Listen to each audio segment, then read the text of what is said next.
complex PTSD is in effect an injury to your brain, but thank goodness it is possible to rewire your brain. Today, I'm here with Emma McAdam, who you may know from her excellent YouTube channel, Therapy in a Nutshell. She's amazing. She's got almost 500,000 subscribers at this recording. People love her, and I love her because she's got real common sense from a therapist's point of view. And Emma, I really am so excited to have you here to help shed some light on neuroplasticity and how we rewire our brain. Oh, thanks so much, Anna. I'm happy to be here. I love talking about anxiety and how our brains can change. So that's thanks for having me. Yeah, this is comes at a really good time. Now, people may be watching this video, a long time from now, but I know anxiety is always going to be with us. And right now, when we're recording this in the summer of 2021, it is going around. There's so much going on in the world and in the news and in people's lives, and just about everybody I talk to is saying my anxiety level is like worse than it's ever been, and it has been for me too. So I Yeah. was really looking forward to having you here. Now, I know you're a you're a licensed marriage and family therapist.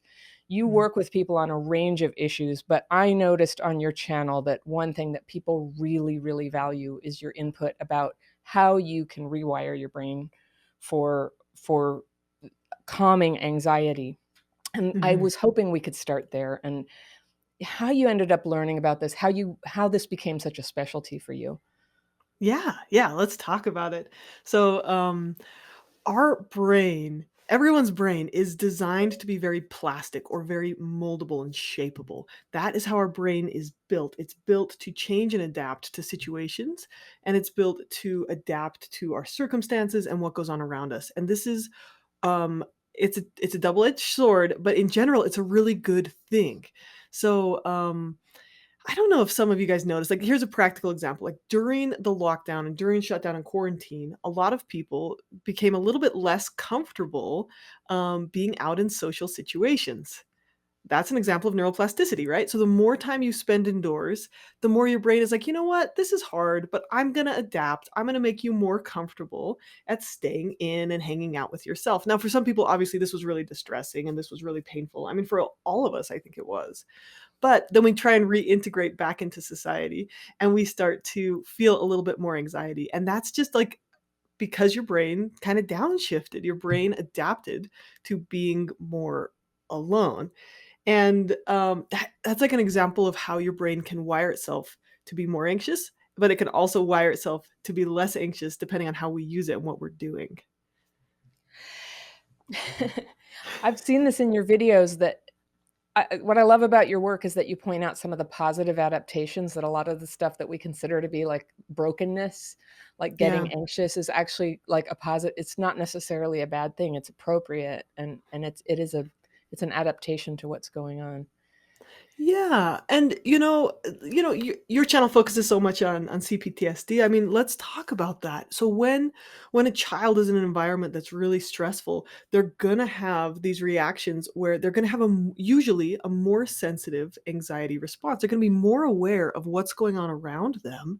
They're gonna pay closer attention to like if their parents are fighting or if some scary people are over, and they're gonna be more sensitive to that, and that'll kind of become a habit. And then later on in life, they'll have a tendency to be a little bit more hypervigilant, right? And that was a protective defensive mechanism. But let me give you one other example that's kind of crazy to think about. So they've done these studies, these genetic studies finding that children of people in the Holocaust actually have a gene for there's some gene markers that are they're predictors for sensitivity to anxiety. And they've found that some of these kids of Holocaust victims are more likely, children of Holocaust victims are more likely to have higher sensitivity to anxiety. And they've found that that genetic marker, that gene basically gets turned on and then passed down. So so these people who survived the Holocaust went on to have kids. They actually passed on a gene to be more anxious to their children. And you think about that, like that sounds like a horrible thing. But then you think about these kids, like what if they were growing up in another community where Jews were again being persecuted? They would be slightly more sensitive to that anxiety and be more likely to leave the country sooner than the average person who had lower anxiety. It's actually a protective mechanism. But research also shows that people who do treatment and who manage their stress and who work through their anxiety, they actually change the structures in their brain that respond to fear and can actually kind of downshift to be calmer and to be more relaxed. So our brains are really incredibly flexible in like this powerful way that I think a lot of people don't understand because they feel really trapped by their anxiety. Well, I've never heard that, but I think there's an analog there, even though like surviving the Holocaust is one of the most extreme examples of human endurance there is. Yeah. For a kid who's grown up in a house with abuse or neglect, it's something like that. And what I observe over and over in myself and the people who I work with is a lot of the stuff that is a problem now, like having no red flag detector Yeah. or or completely shutting down and spacing out right when you kind of need to pay attention to there being danger. That was all stuff that we needed to do as kids, basically, to handle the terrible information coming in, like no one's coming for you, no one cares about you, Hmm. all hell is about to break loose. Hmm. And just coming up with a survival mechanism that goes, that's cool, I can deal with anything. And a lot of my viewers have heard me, I call it crap fit, where I can do this, I can work with any problem at all, I'm strong, I'm resilient. But Yeah. later, when that has passed, it's not a good thing to be able to look the other way and fit yourself to an abusive situation. And I, for so long, people have said, oh, you're just trying to recreate your childhood. And I've always thought, that just doesn't ring a bell. And my alternative hypothesis is, no, we're not, we just haven't yet like replasticized our, we haven't learned to readapt to a more peaceful environment. And so Yeah. we're making weird choices. So I'm Hmm. so, I love that you, in your professional experience, that you know something about this and how to help people kind of speed up that process. Yeah, and you really can learn to readjust your brain.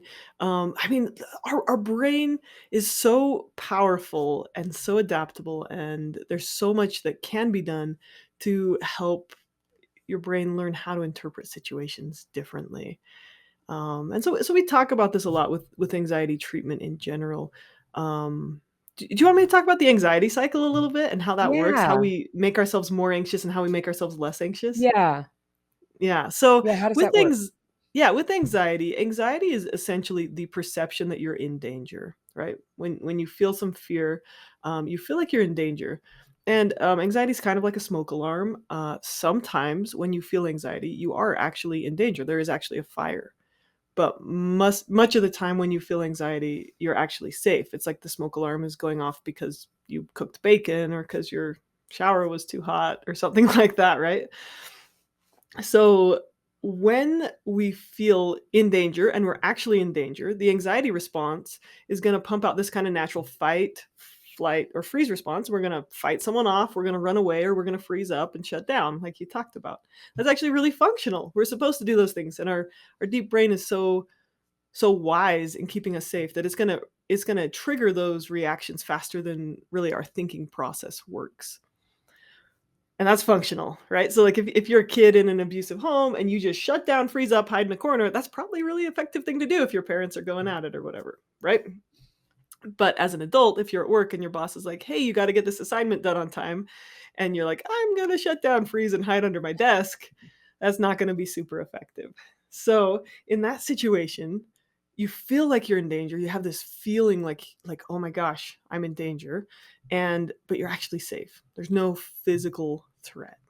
And our brain is so powerful that it can interpret all kinds of things as being threatening when they aren't. It can interpret an email as being a physical threat. It can interpret a risk of getting fired as like, oh my gosh, I'll get fired, lose all my money, run out of food, and starve to death. So your brain will trigger this fight, flight, freeze response in lots of situations. And that includes situations that are completely safe. So, for example, I had a neighbor who'd served in Afghanistan and came home, and during the 4th of July, there's fireworks going off, and he's just like, fight, flight, freeze response, that PTSD trigger. So, in situations like that, where you're actually safe, but you feel like you're in danger, when you use a fight, a flight, a freeze, or some kind of avoidance response, then what happens next is you survive, right? So let's say I'm afraid of dogs. This is my classic example. Let's say I'm afraid of dogs, and every time I see a little chihuahua on a leash, my body freaks out, and I'm like, oh my gosh, I'm gonna die. I have to run away. Or if you're afraid of dogs and your son or your daughter, who is an adult, like has a pet dog, and you want to visit them, you avoid visiting them because you're scared of dogs. So every time you see a dog, you think, your brain's like, oh my gosh, I'm in danger. I feel like I'm in danger, even if you're actually safe. And then you do that avoidance behavior. Then the next thing that happens in this anxiety cycle is you survive. You didn't die, right? So I avoided the chihuahua. I avoided the fireworks. I avoided my boss. I avoided my performance review. Then your brain is like, and then you survive. Your brain is like, phew, I survived. I did a great job keeping my humans safe. So your brain's like, I'm going to make my human do that again because that helped me survive this situation. So then your anxiety goes up.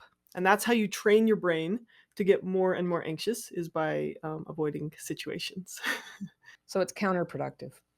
Yeah, it's counterproductive, and you basically teach your brain that this is the way to do it. Now, there's a bunch of really subtle ways that we avoid things.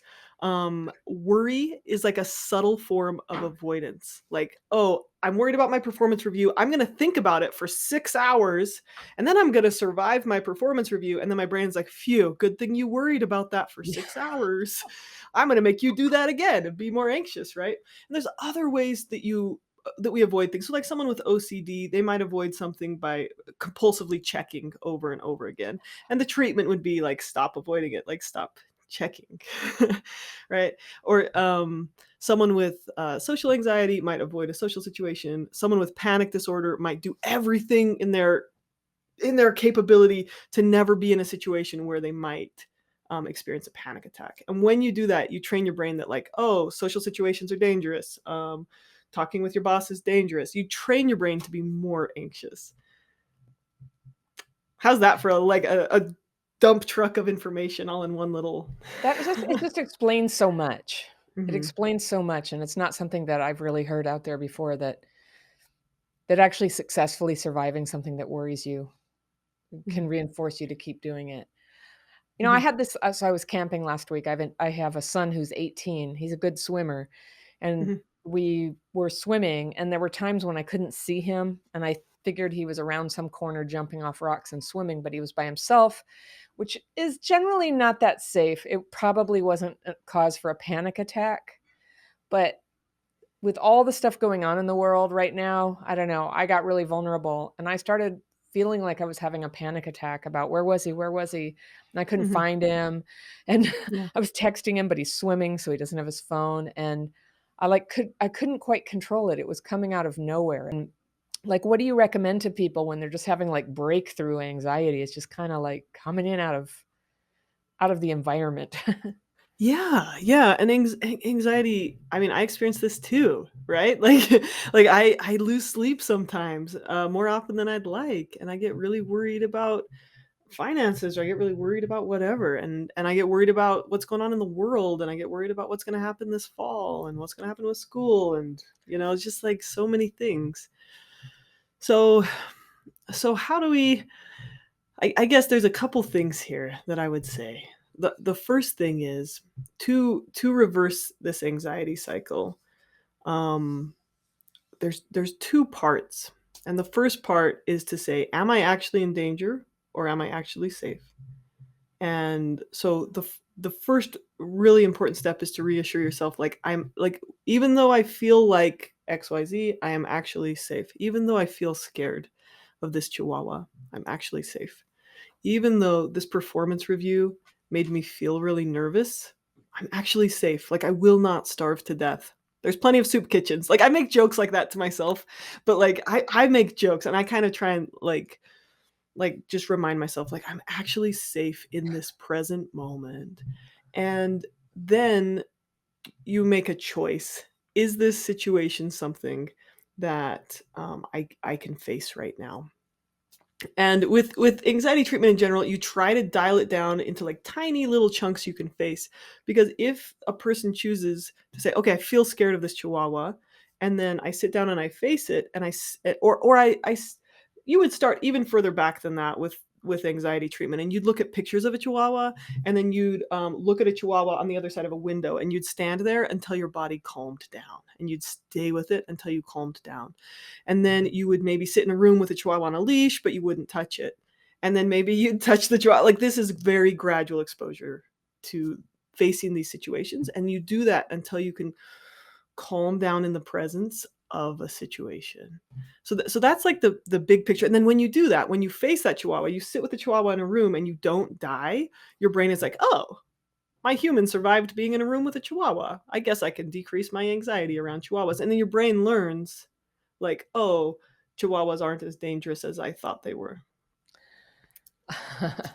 So what does that have to do with, like, okay, you're scared that your son's swimming, or you're nervous. I mean, like, your anxiety levels are at a 7, and then little things like if we took a scale of subjective anxiety, right? 0 to 10, and at like an 8 or 9 is where people start feeling like really flustered and upset. And if you're generally functioning at like a 7, then it only takes one number to bump you up into the 8, Boy, right? that's the truth.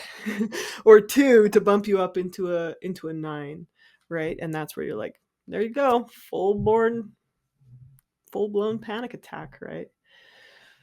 So, okay, so how do we treat anxiety? There's the two things going on at once. There's the general anxiety that's keeping you at a 7, and there's the situational anxiety, the situation that's bumping you up 1 or 2 or 3 points.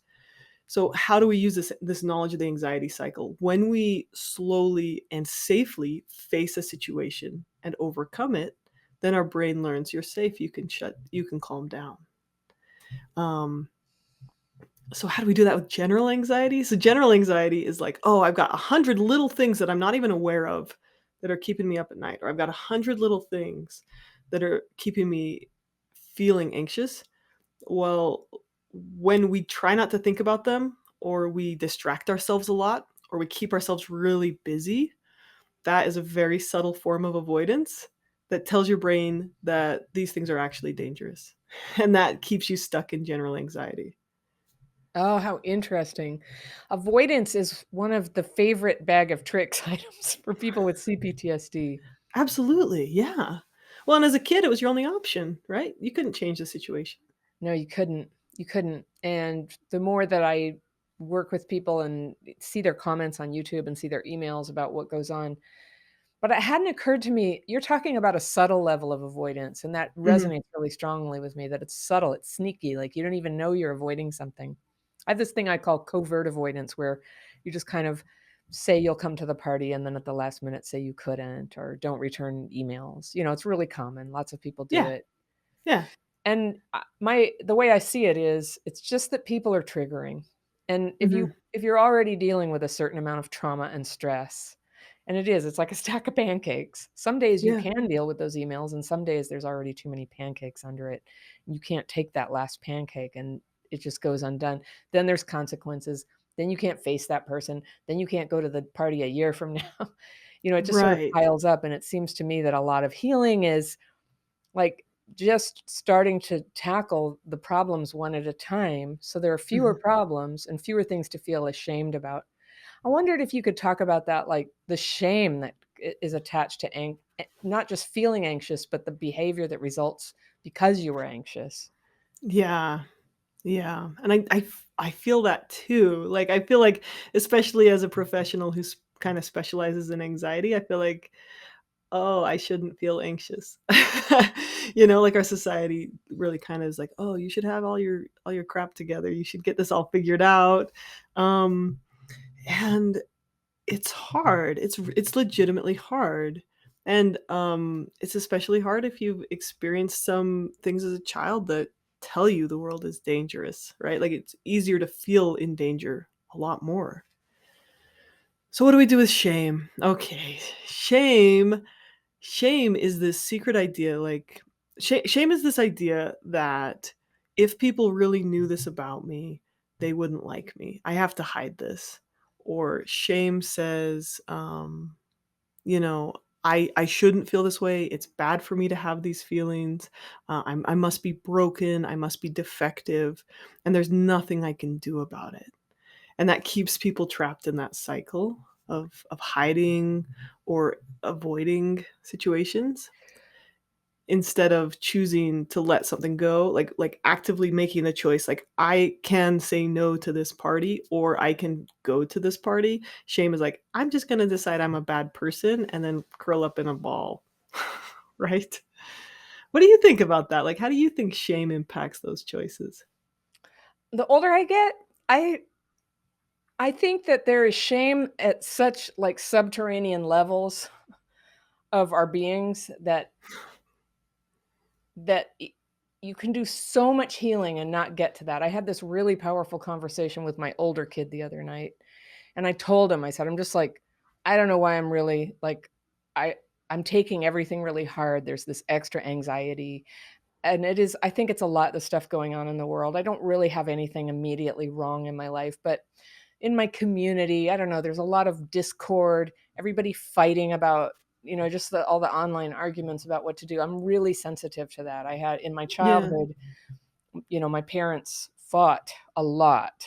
And there's this way that when people are fighting, I kind of go back to this little place. But just like you, I feel like I ought to have it all together right now. And I was just confiding in my son, like, I don't feel like doing anything. I'm just kind of depressed and I'm having anxiety attacks. And he said, because, I do this daily practice of getting to the fear and resentment. He said, have you been shallow in what you do every day and trying to write those fears and resentments? And it's like, yeah, like I feel too busy. I don't really have time. And he Mhm. said, so he's only 21, but he said, maybe you need to get to your self-hatred. I mean, the real self-hatred. And Mm. it was so profound. It really, I was just like, you're right.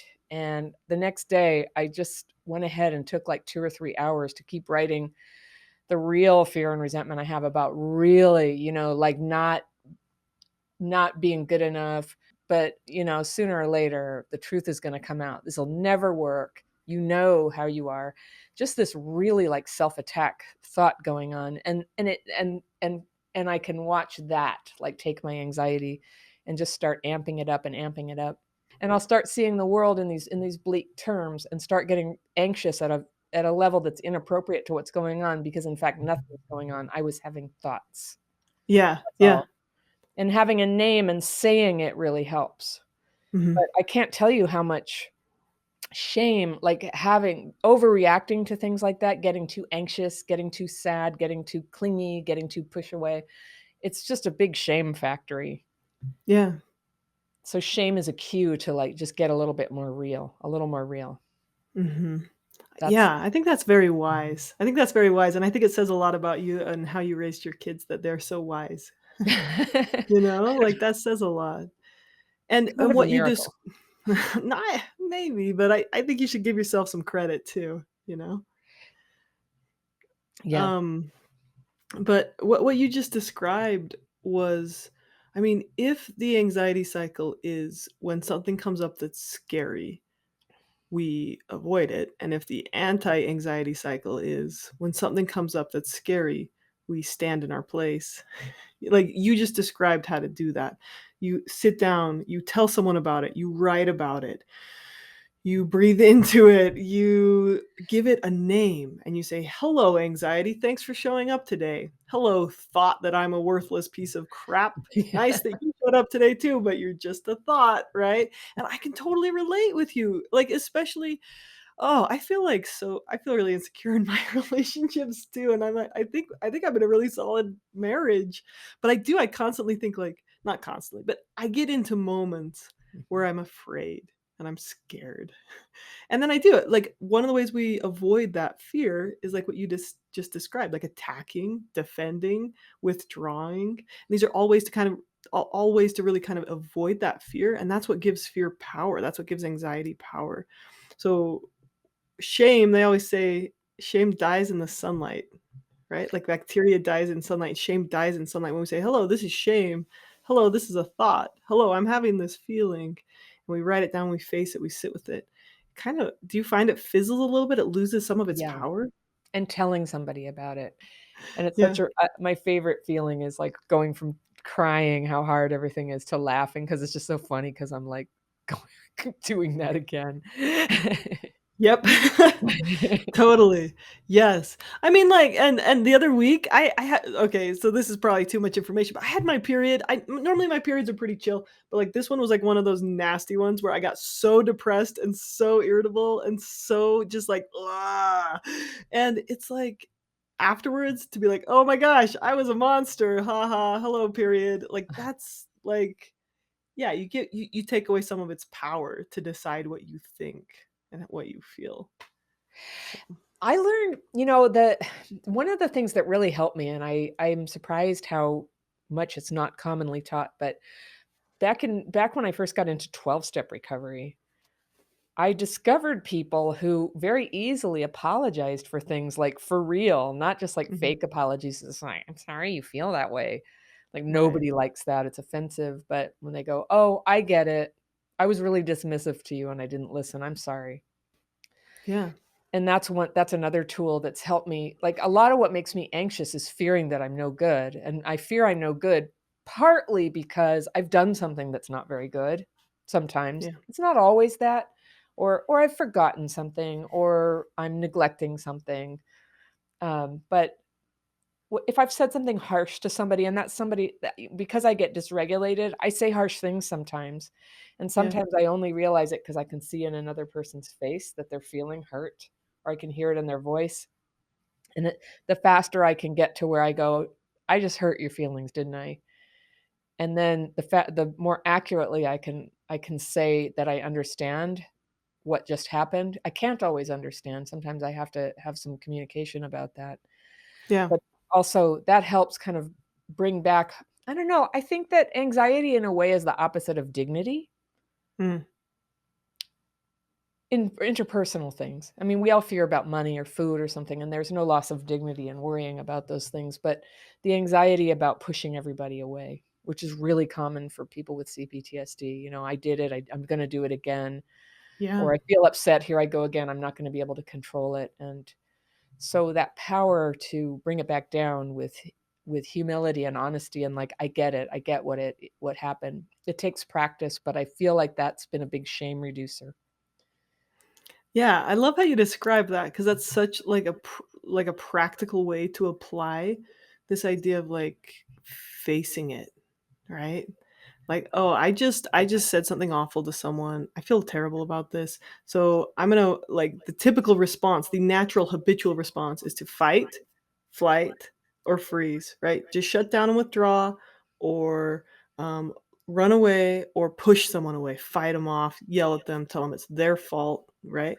And what you just described is, like, the relational version of anti-anxiety, right? Like, humility, facing it, connecting with someone and saying, "Let me empathize, let me see if I can understand you," instead of, "Let me run from you, let me control this situation, let me try to, convince myself that I'm the good one and you're the bad one," right? To avoid what I'm feeling. Put up a And I wall. yeah, and I think when it comes to facing anxiety, the more we consistently do that, the more secure we'll feel in our relationships and with ourselves, right? I don't know how much you can go here, but I find you to be such a breath of fresh air Mm, among therapists because you're very practical and because I don't hear you talk very much about other people and what they've done. Like, nobody's hurt because, I mean, every human hurt involves other people, and many of us grew up with real harms. However, as a therapist, I just find that you're so helpful in focusing on present time and on the things that we can change, which is what can I change in the way I'm, like, looking at this, behaving around it, thinking about it. And I was interested to hear a little bit about your journey to become somebody who stands out in this way. You definitely, you stand out hmm, as being present time and personal focused, and less so on the story. Many people tell me, and that was my experience, sometimes in therapy, you could really just get lost for years talking about the yeah. story, and the story's so sad. Yeah. Yeah, well, if that's the case that this is unique that I do this, that's unfortunate. I know there are a lot of good therapists out there, but I also know that there's a lot of people who maybe don't treat trauma in the most helpful way, or relationship concerns, right? I mean, it's so, and especially the cultural narrative right now is so much about like set boundaries. You be you. You do what's good for you. You tell other people off. You have rights. You demand them. You deserve them. Da da da. And all of that isn't necessarily, like, false, it just might not be helpful. And so I do focus on, I constantly do locus of control activities, right? You draw 3 line or 2 lines on a paper, make 3 grids, and you say, "What's in my control? What's in my influence? What's out of my control?" And we put 98% of our effort into the first category, like, what is in my control? So how did I get to this place? I mean, I would have to say I've had some big influences in my life. One of them was when I started working in wilderness treatment. So I was like 20, and I started working with teenagers in wilderness therapy programs. Their parents sent them out there, and we'd be out in a group sleeping under tarps for 8 days at a time. They'd be out there for 8 to 10 weeks. I'd be out there for 8 days on, 6 days off.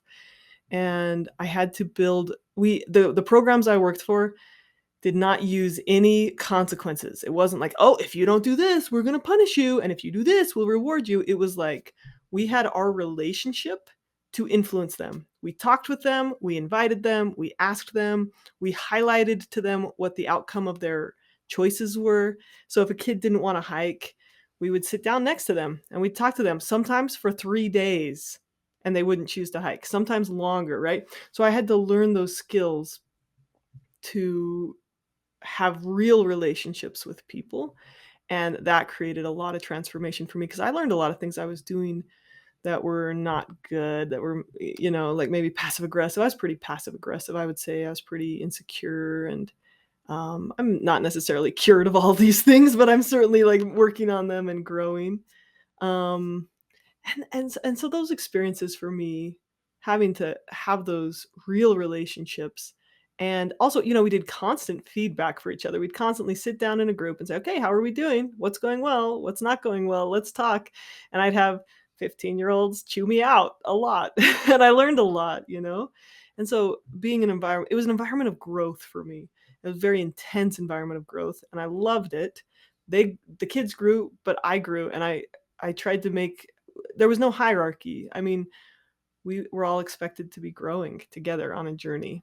I loved it so much, I ended up working over 300 days out there, which is about a year of my life, um, in the desert. And it's some of the most beautiful experiences I've ever had. Um, the other big source of influence for me was books by the Arbinger Institute. They have a couple books: Leadership and Self-Deception, The Anatomy of Peace. And I think they kind of, reading those books kind of stripped me of my ability to justify myself, my ability to excuse myself, because I could see how much of a lie that was. So, I mean, The Anatomy of Peace is one of my top 2 most recommended books, for people. I bought the audiobook on your suggestion, watching your videos Oh, yeah. on a recent trip. Yeah. And one of the ideas that, like, really, really spoke to me was this idea of, like, having, like, war in your heart Yeah. versus peace, and that just makes total sense to me. It doesn't matter what the words are, you can feel that in other Yeah. people. Yeah, and what we, how our state of being is usually is what we invite out of other people. Yeah. That is so timely right now. Someday we're gonna have to follow up on this. I feel like social media has it's a opportunity for people to put all these nice words on things that are actually, like, really, like, cruel Yeah. and divisive with people, and I hardly know anybody who isn't hurting with it, with the division and the sense of a lack of safety around people. And Yeah. we the a topic that you talk about really well and that I know has been really important to your viewers is catastrophizing. And Mhm. it strikes me that that is happening on the macro level. Like, if you turn on the news, Yeah. There is real bad stuff happening, but there's this catastrophizing to just, completely make everybody scared all the time. And for people who have been traumatized, it's getting to be unbearable. And I Yeah. wondered what your insight was about that. If you could tell us a little bit about catastrophizing and what you know about it, what works, and particularly in the context of our times. Yeah. And so just to define catastrophizing, catastrophizing is a cognitive distortion. It's a way of thinking that twists reality to see things differently. And this was really described by like Aaron Beck and David Burns, some of the original founders of cognitive behavioral therapy. They were able to identify the people with depression or anxiety frequently had these different styles of distorting how they think. And there was about 10 of them, and catastrophizing is one of them. So catastrophizing is just saying, oh, if something bad happens, this means it's always going to be like this. Why are things always so terrible? Why is everything out to get me? Why is my life the worst life ever? And usually you hear people talking in extremes. The other day, the other day, I was trying to drive up to meet my mom. She lives about 2 hours north of me. I was driving about an hour. We were going to meet at a family member's house and have like a luncheon. So I start driving. I notice my tires are a little flat on air, a little low on air. So I stop at the gas station, put air in the tires, break the valve stem off of one of my tires. And so then the tire goes completely flat. And I'm like, dang it. So I'm like, no, no, no, I can do this. I can do this. And then I'm like, okay, where's the spare tire? So then I try and get the spare tire out. I don't have the right size wrench to lower the spare tire. So I'm like, why does this always happen to me? And I'm like, no, no, I can do this. And I just had to constantly keep being like, okay, Emma, you can't go down this pathway of like everything is awful. And then about 6 more things happened. And I still was like, no, I will not do this. But that was just a good day. Some days I do go down that like rabbit hole of like, oh my gosh, life is out to get me. Everything's awful. Um, so, and just when it comes to news, people need to be aware that news channels get their money from you looking or clicking, and your brain. If there are 100 bunny rabbits, like if you're in a, let's imagine you're in a field and there's 100 bunny rabbits of happiness, and there is one mountain lion of death. Which one is your brain going to look at? Your brain is primed to look at the one scary thing instead of the 100 nice fluffy pets. And 99% of the time there isn't a mountain lion of death in our field, right? Like most of the time we are safe. Most of the time we are abundant. We have food, we have warm water, and we have running toilets and all these wonderful things in our life, but we don't even notice that we are the most, like, on average, people living today are, we have so many good things. I'm not trying to deny the fact that there's scary stuff and there's worries and there's concerns. These are real. Like there are mountain lions in this world. But like in general, in the world, things are actually better than they've been in millennia. And people don't like to hear me say this, but literacy is up. More people can read than ever. There's actually less war than ever in the history of the world. More people were getting killed by each other in almost every century for the last 4,000 years than they have in the last 100 years. People have more access to medication. People are living longer. There's actually less income inequality worldwide than ever in the history of the world. There's less slavery, right? So there's all these good things. Like 100 years ago, 200 years ago, 300 years ago, there were way more people who were enslaved. So, but no one's talking about this stuff because these don't make good news stories. So the news is going to publish things that trigger your amygdala. They're going to publish things that trigger your fear and safety response. And if we want to be, we want to make intelligent choices about our life and choose what we're going to act on and choose what we're going to be scared of, we need to be informed on how the news manipulates us. And so just so people know, my general, like, I like to be informed and I like to be engaged in political issues as best I can, at least informed so I can vote well. But I do not look at the news in the morning because that's going to trigger your fight, flight, freeze response in the morning. And I intentionally follow a bunch of positive news platforms on Instagram and social media that's on my phone, and I have no news platforms on my my phone. So I follow, like, on Instagram, I follow Good News Movement, Upworthy, and a bunch of other people, and they're like Humans of New York, and they're constantly playing these stories of like, hey, here's something good that happened today. Did you know these people were nice? And it's like, there are 100 bunny rabbits in the field. Let's notice them too. So anyway, we're talking about two topics here, right? Catastrophizing and the news. And when it comes to the news, you've got to be informed that the news stations are trying to manipulate your amygdala, your fight, flight, freeze response. And you have to intentionally choose to fill your awareness with the bunny rabbits too, with the good things, and choose very carefully when you're going to think about the mountain lion. And I would say don't do it first thing in the morning. Like, don't drown yourself in news stories. That is great advice. I'm gonna try that, not in the morning. Not in Yeah. the morning, because those are my prime hours for creating something helpful to other people. Yeah. And the worst thing that can happen to my ability to make a useful video, you're a YouTuber Hmm. too, is Yeah. sometimes you're, like, on fire, and sometimes you're, like, pulling yourself out of your own bummer and trying to say, "I Yeah. don't know, here's something hopeful for you." Right? And so I do know that. Yeah. Hmm. intentionally, 'cause I just noticed we're all very, very sensitive to discouragement. We're very Yeah. sensitive also to encouragement, Mhm. and I do feel encouraged when I hear about people doing great things. And that is Yeah. part of neuroplasticity too, to begin to see things differently. Yeah, and when we become aware of our thought patterns, like, we notice ourselves catastrophizing, we notice ourselves assuming the worst and predicting that something really terrible is going to happen to us, then we're able to say, "Oh, hey, there's catastrophizing again," like I was doing with the tires. Like, I'm like, "Okay, Emma, don't do that. Like, just focus on the task at hand. Now you're flat. Now your spare tire is flat too. Cool. Let's just focus on the task at hand." Right? Now, Like, you why just do we sorry, I was just ask gonna it. say, Yeah. why do we love to catastrophize so much? Like, why is it so delicious and attractive?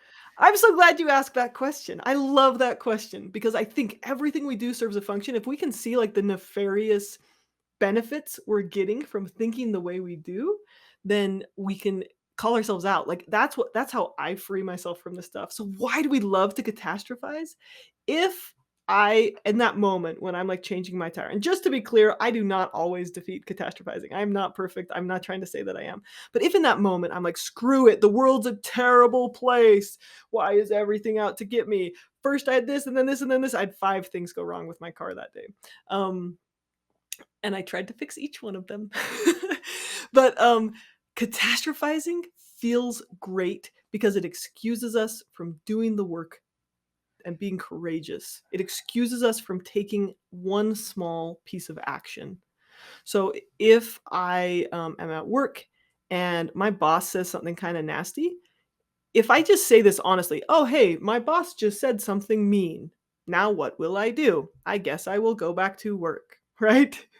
And if in your head instead you catastrophize and you say, you're like, "My boss is the biggest jerk ever. He is a complete idiot. He doesn't know anything about my job," then it excuses me from doing the courageous work that I needed to do, like go do my job.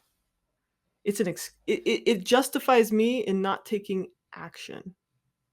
It justifies me, it excuses me from, trying to hold that vulnerable space of acknowledging that my boss is a human with flaws and strengths and goodness, because that's, like, actually work. Like, that takes work to be like, "Oh, this person has flaws that are not okay and things that are beneficial, and I can hold that." And feel so good about myself in this really, like, flimsy way that really doesn't hold Right. up for very long. Yeah, yeah, and that's the other thing, right? Yeah, if I catastrophize, then at least I'm either the hero or the victim, but both of those are, like, Poor me. justifying, right? Like, Poor me. "I'm the hardworking employee and my boss is an a-hole," then I feel good about it, and I don't have to work so hard. 'Cause I'm the good one, it's my boss's fault. Or if you're like, "Oh, I'm the victim," like, why does self-victimhood feel so good? Oh, well, at least it's not my fault. Everyone else is so awful. I don't need to take a small action today to improve my mental health because that takes a lot of work. It's not my fault because my mom has been so awful to me. I used to tell myself that story all the time. "Oh, I'm gonna lay in bed because my mom was so awful to me. This is her fault." It's very comforting, but totally self-defeating. Oh, yeah. Yeah, yeah. And that's a sneaky direction too, that it's like whack-a-mole, it finds its way. And Yeah. I call it, I want to be excused.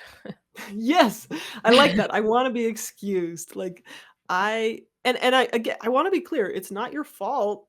It's not your fault what other people do. Will Smith has a video on this. Have you seen Will Smith's video on fault versus responsibility? He says, "It's not your fault your dad was an alcoholic." He says, "It's your responsibility to try and straighten your life out. It's not your fault that your ex was this and that and the other, but it's your responsibility to figure out what to do with where you're at. Like, it's not your fault that your tire exploded or your boss is mean. Like, don't blame yourselves. You just have to look at and say, what's in my locus of control? What's in my realm of control? What can I act on? I'll just take one small step at a time." Yeah, and it feels harder than it is going to Yeah. be, in my experience. I think that there's like a it feels like an existential crisis when Mhm. I believe that I may have done something wrong. There's a part of me that actually thinks like I can't survive facing that.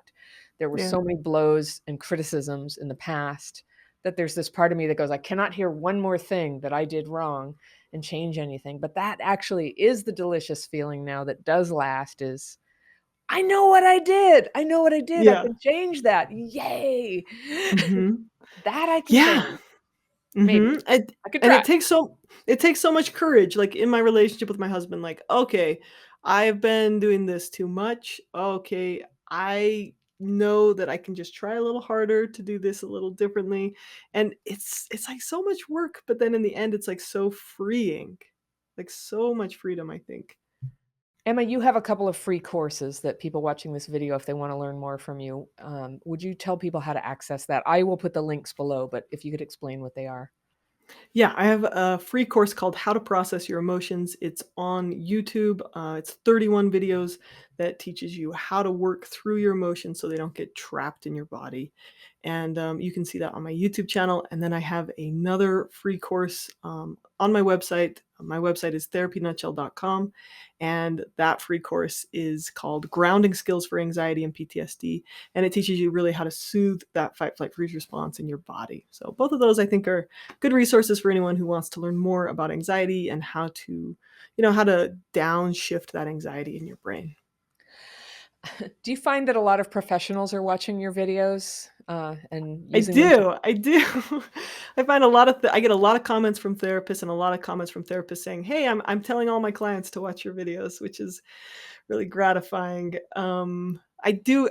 So I'm grateful that I've had this opportunity to do this work. I also have to acknowledge, like, I didn't invent much of this. Like, this is me reading a lot of books from brilliant authors and therapists and counselors and psychologists, and just like me just condensing it down and trying to make it easier for people to understand. So yeah, Yeah, well, that's YouTube is no substitute for a face-to-face visit with a professional, but what I love is that your videos can count as sort of like homework to get ready, so that the yeah, time in a session could be built on what somebody has already come to understand, and you don't have to spend those precious minutes. And I know that you're just like booked up to the gills now. It would be very hard for somebody to get time with you because your YouTube channel has gotten so many people interested. But I know a lot of people are using your videos to educate clients for their visits when they come in, and they can cover so much ground so much faster and then bring it to the yeah. personal. Yeah, I mean, that was the goal of my channel, was to make it so the education part of therapy could be outside of therapy. So in therapy, you can use every minute of that super expensive therapy hour to, like, work on your individual targeted interventions, and then do the education outside of therapy to make that more efficient and, access it as many times as you need to. So it seems to be helping people. I hope it does. I know it So does. I know it does. I mean, you've been rocketing to very high numbers there. People love you, and I'm so honored to have you here talking to this audience. And I want to encourage everybody, do check out this channel, Therapy in a Nutshell.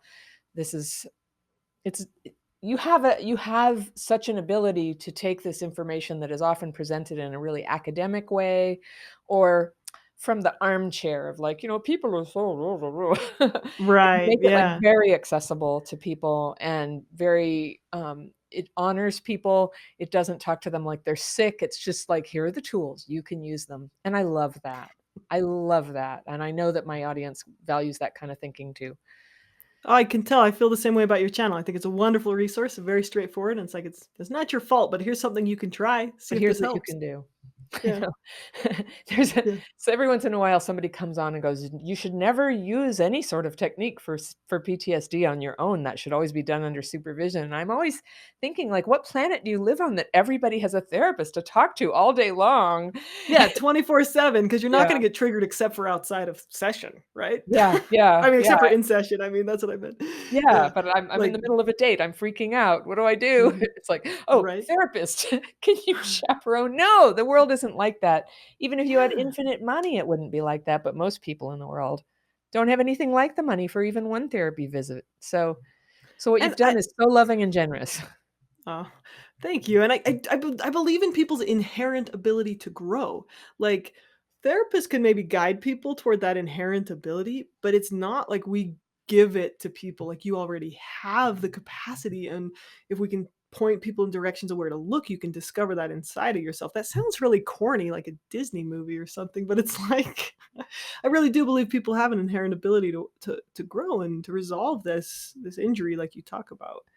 It's making a great difference. Thank you so much for being here. And you're at therapyinanutshell.com? My YouTube channel is Therapy in a Nutshell, and my website is therapynutshell.com. Therapynutshell.com. All right, everyone, check it out. Huge resource there. Thank you, Emma. Thank you And so much for having me and all let's the do good this work again. you're doing. Yeah, for sure. Let's All do it. right. All right. Okay. Bye. Good talking with you.